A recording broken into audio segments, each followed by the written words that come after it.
বন্ধুরা, এখানে একটা ছাতু হয়ে আছে। আর এই ছাতুগুলো কিন্তু এই যে খড়, এই খড়েতে ছাতুগুলো হয়। খড়গুলো যখন পচে যায় বা বৃষ্টির জলে ভিজে যায়, তখন এই ছাতুগুলো খড়েতে হয়। দেখুন,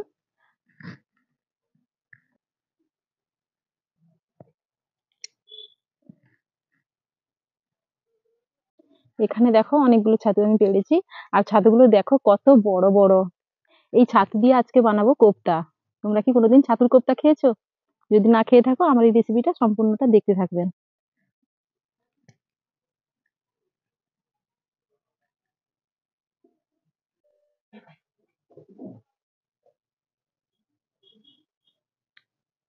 নমস্কার বন্ধুরা, পিঙ্কি ভিলেজ কিচেনে আপনাদের সবাইকে স্বাগত জানাই। আজকে একটা নতুন রেসিপির ভিডিও নিয়ে চলে এসেছি। এই যে দেখতে পাচ্ছেন আমার হাতে ছাতু, এখানে তো ছাতু তোলার পুরো ভিডিওটা তোমাদেরকে দেখিয়েছি। তাহলে বন্ধুরা, আজকে এই ছাতু দিয়ে বানাবো ছাতুর কোপ্তা। আপনারা কোনোদিন খেয়েছেন কিনা জানি না। তাহলে আমার এই রেসিপিটা সম্পূর্ণটা দেখতে থাকবেন। আশা করি রেসিপিটা আপনাদের ভীষণ ভালো লাগবে। আর এই ছাতু ছাড়ানোর পদ্ধতি সহ পুরো রেসিপিটা আপনাদেরকে শেয়ার করব। এবার চলুন রান্নাঘরে যাই। এই দেখুন বন্ধুরা, একটা ছাতু নিয়েছি। এই ছাতুটাকে কিভাবে ছাড়াবো আপনারা দেখুন। এই দেখুন, এইভাবে করে এটা এভাবে একটু ভেঙে দিতে হবে। তারপরে এইভাবে আস্তে আস্তে এভাবে টান দিয়ে, এভাবে টানলে সুন্দরভাবে ছাতুর যে অংশটা সেটা বেরিয়ে আসছে। আর এই যে আঁশটা, ছাতুর এই আঁশটা কিন্তু এটা ফেলে দিতে হবে। এই আঁশটা, এটা কিন্তু নেওয়া যাবে না। আর এই আঁশটা থাকলে কিন্তু ভালো লাগে না খেতে, একটু গন্ধ হয়। তার জন্য আমরা এইভাবে আঁশটা তুলে ফেলে দিই। এইভাবে এইভাবে ছাতুটাকে পরিষ্কার করে নিলে খুব ভালোভাবে কিন্তু পরিষ্কার করা হয়ে যাবে। আবার ছাতু এইভাবে পরিষ্কার করার পর খুব ভালো করে কিন্তু ধুয়ে নিতে হবে। কেননা ছাতুর মধ্যে অনেক সময় পোকামাকড় থাকতে পারে। তার জন্য আমরা খুব ভালোভাবে ধুয়ে নিই। আর এটাকে এইভাবে পরিষ্কার করে নিতে হবে। এইভাবে এইভাবে পরিষ্কার করে নিলাম। আর উপরে এই অংশগুলোকে এভাবে ছিঁড়ে নেব।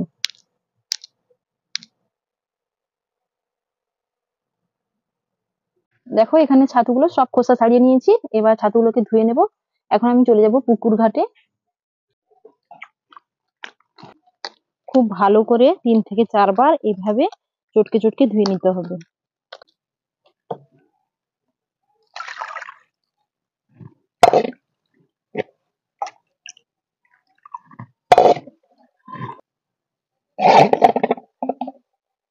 এবার আমি একটা নেট নিয়েছি, নেটের মধ্যে ছাতুগুলো ঢেলে দেবো।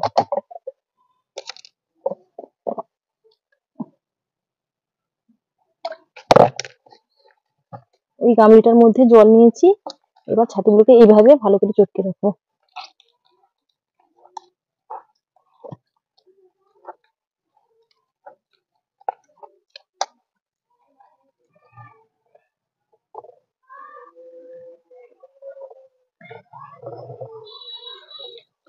এবার দেখো এইভাবে ভালো করে ধুয়ে নিচ্ছি।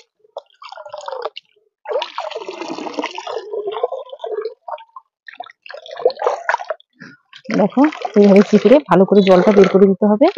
আর এখন কিন্তু দেখতে পাচ্ছ ছাতু কিন্তু একদম ফ্রেশ সাদা হয়ে গেছে, পরিষ্কার হয়ে।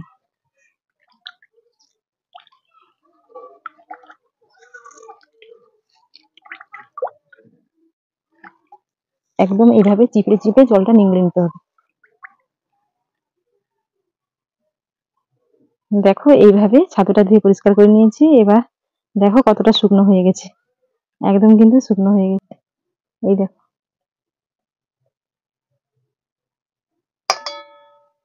কতগুলো ছাতু ছিল, ধোয়ার পর এতটুকুই হয়ে গেছে। এবার আমি ছাতুটা মাখিয়ে নেব। তার জন্য পরিমাণ মতো লবণটা দিয়ে দিচ্ছি, সামান্য পরিমাণে হলুদের গুঁড়ো, 1/2 চামচ লঙ্কার গুঁড়ো, ধনে গুঁড়ো 1/2 চামচ, জিরে গুঁড়ো 1/2 চামচ, অল্প করে দিয়ে দিচ্ছি গরম মশলার গুঁড়ো, 1 বাটি পেঁয়াজ কুচি, 1 চামচ কাঁচা লঙ্কার কুচি, কিছুটা টমেটো কুচি, দিয়ে দিচ্ছি থেতো করা রসুন 1 চামচ, আদা বাটা 1 চামচ, স্বাদ মতো অল্প করে চিনিটা দিয়ে দিলাম, কিছুটা পরিমাণে কারি পাতার কুচি 1 চামচ মতো। এবার আমি হাত দিয়ে এগুলোকে ভালো করে মাখিয়ে নেব।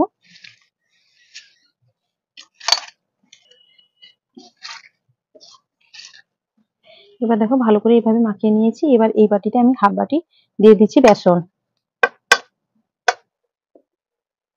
এবার বেসনটা দিয়ে আবার আমি বেশ ভালো করে মাখিয়ে নেব। এতে কোনো রকম আমি জলের ব্যবহার করব না। এইভাবে মাখিয়ে নেব।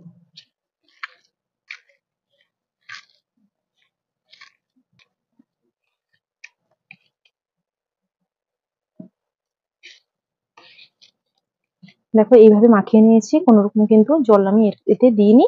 এইভাবে শুকনো শুকনো করে মাখিয়ে নিতে হবে, যেহেতু ছাতু থেকে প্রচুর জল বেরোয়, তার জন্য এইভাবে মাখিয়ে নিলে সব থেকে বেশি ভালো হবে। এখন আমি এখান থেকে নিয়ে এগুলোকে আমি কোপ্তার আকারটা দিয়ে দিচ্ছি, মানে কোপ্তার শেপটা দিয়ে দেবো।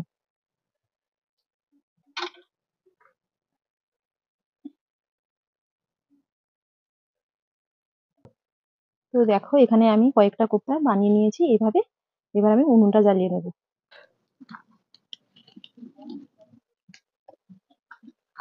উনুনটা ধরিয়ে নিয়েছি, এবার কড়াইটা বসিয়ে দিলাম। কড়াইয়ের মধ্যে দিয়ে দিচ্ছি সাদা তেল, আর এই কোপ্তাগুলো আমি সাদা তেলে প্রথমে ভেজে নেব, আর রান্নাটা করে নেব সর্ষের তেলে।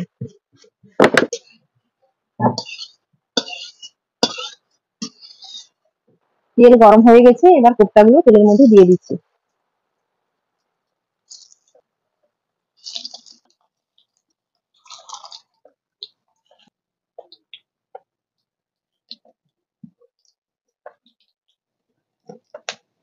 এক পিঠ ভাজা হয়ে গেছে, এক পিঠ আমি উল্টে দিচ্ছি।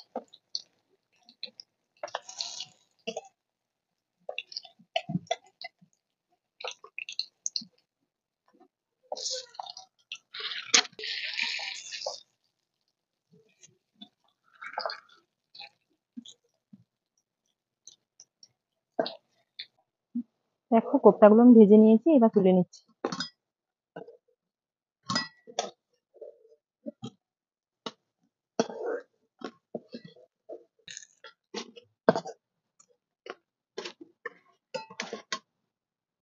এবার আমি রান্নার জন্য কড়াইয়ের মধ্যে দিয়ে দিচ্ছি সর্ষের তেল।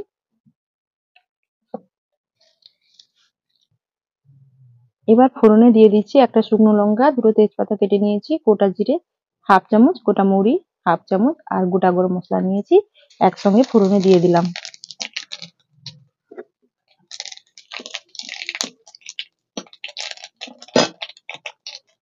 এর একটা সুন্দর ফ্লেভার উঠলে এই পর্যায়ে দিয়ে দেব একটা পেঁয়াজের কুচি।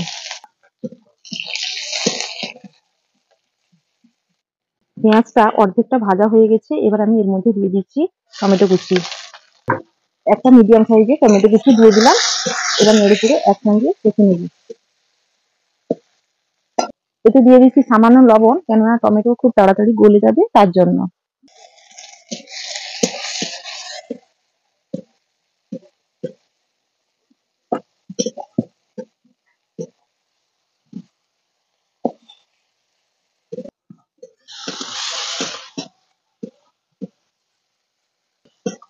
টমেটো অনেকটাই গলে গেছে, এবার আমি এর মধ্যে দিয়ে দেবো এক চামচ আদা বাটা, এক চামচ রসুন বাটা, আর একটা বড় সাইজের পেঁয়াজ কেটে নিয়েছিলাম, সেটাও দিয়ে দিলাম। এবারে একসঙ্গে নেড়ে চেড়ে খুব ভালো করে কষে নেবো, যতক্ষণ পর্যন্ত আদা রসুনের কাঁচা গন্ধটা না চলে যাচ্ছে ততক্ষণ খুব ভালো করে কষে নিতে হবে।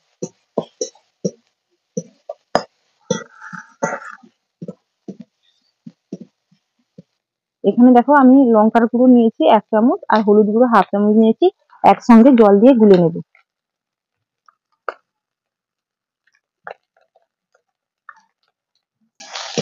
এবার আদা রসুনটা দেওয়ার পর খুব ভালো করে কষে নিয়েছি, আদা রসুনের কাঁচা গন্ধটা চলে গেছে। এবার আমি এর মধ্যে দিয়ে দিচ্ছি হলুদ আর লঙ্কা, এটা আমি জল দিয়ে গুলে নিয়েছিলাম, এর মধ্যে দিয়ে দিলাম।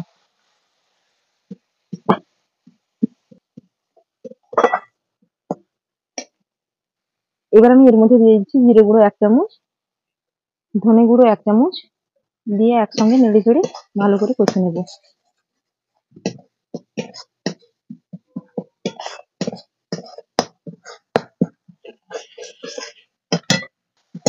এখানে আমি টক দই নিয়েছি 3 চামচ, ভালো করে ফুটিয়ে এর মধ্যে দিয়ে দেবো।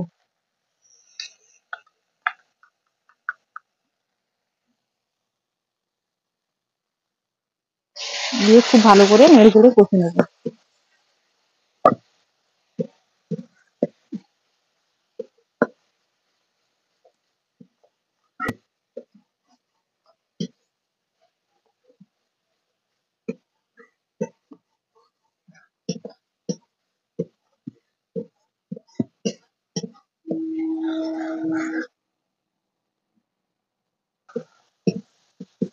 দইটা দিয়ে খুব ভালো করে কষিয়ে নিয়েছি এইভাবে নাড়িয়ে। এবার আমি এখানে কাসুরি মেথি পাতা নিয়েছি 1 চামচ, এটা হাত দিয়ে ভালো করে ঘষে এর মধ্যে দিয়ে দেবো।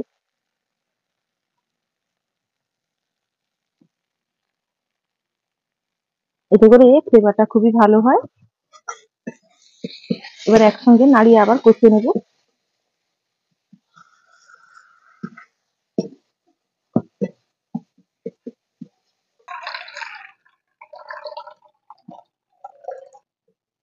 এবার আমি খুব ভালো করে কষে নিয়েছি, দেখতেই পাচ্ছ মশলার গা থেকে তেল ছেড়ে এসেছে। এবার আমি গ্রেভির জন্য এখানে পরিমাণ মতো জলটা দিয়ে দেবো।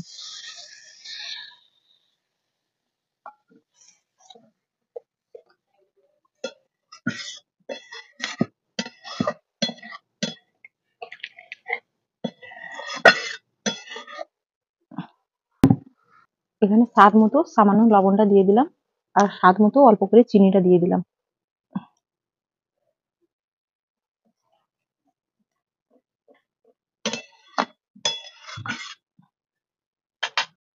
এবার আমি ঢাকা দিয়ে দেবো আর ফোটার জন্য অপেক্ষা করব। 5 মিনিট বেশ ভালো করে ফুটিয়ে নেব। 5 মিনিট বেশ ভালো করে ফুটিয়ে নিয়েছি, এবার ঢাকাটা খুলে দেখে নেব।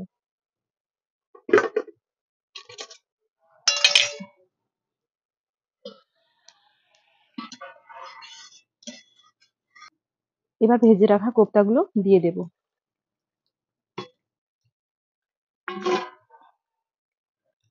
এখানে 4-5টার মতো চেরা কাঁচা লঙ্কা দিয়ে দিলাম, ফ্লেভারটা খুবই ভালো হবে। 1/2 চামচ দিয়ে দেবো গরম মশলার গুঁড়ো। এবার খুন্তি দিয়ে হালকা হাতে এভাবে একটু নাড়িয়ে দেব, দিয়ে আবার 2 মিনিট খানিক আমি ঢাকা দিয়ে ফুটিয়ে নেব। 2 মিনিট পর ঢাকাটা খুলে নিচ্ছি। এবার আমি এতে কিছুটা কোচানো ধনেপাতার কুচি উপর থেকে দিয়ে দেবো। রান্না আমার প্রায় কমপ্লিট হয়ে গেছে।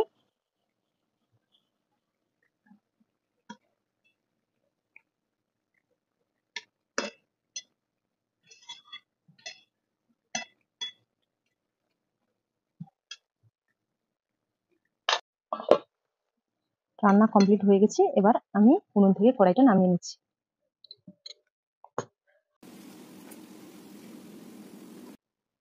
তো বন্ধুরা, ছাতুর কোপ্তা কারি একদম কিন্তু নতুন ভাবে আপনাদের সঙ্গে শেয়ার করলাম পুরো ভিডিওটা, আপনারা দেখলেন। তো রেসিপিটা কেমন লেগেছে কমেন্টে কিন্তু অবশ্যই জানাবেন। আর অবশ্যই যারা নতুন বন্ধু আছেন আমার চ্যানেলে এখনো পর্যন্ত সাবস্ক্রাইব করেননি, তারা অবশ্যই ঝটপট আমার চ্যানেলটিকে সাবস্ক্রাইব করে নাও। আর বন্ধুদের সাথে বেশি বেশি করে রেসিপিটা শেয়ার করো, যাতে সবাই এইভাবে রেসিপি বানিয়ে খেতে পারে। আর ভালো লেগে একটা লাইক করে দাও। ভালো থেকো, সুস্থ থেকো। আগামী পর্বে আবার ফিরে আসবো এরকম অন্য নতুন রেসিপির সাথে। টাটা।